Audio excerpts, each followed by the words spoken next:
Rumour says he comes back to Haven every exam season to haunt people revising late. First he picks his victims, then he hunts them down, until finally...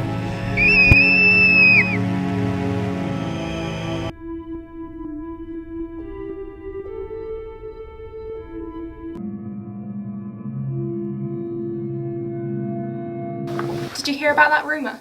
Wait, which one? The one about the trap? Oh, for God's sake. Everyone keeps talking about that, but I've been at the library for 2 weeks really late and I haven't seen anything. Well, it's only a matter of time. But that's what they all say.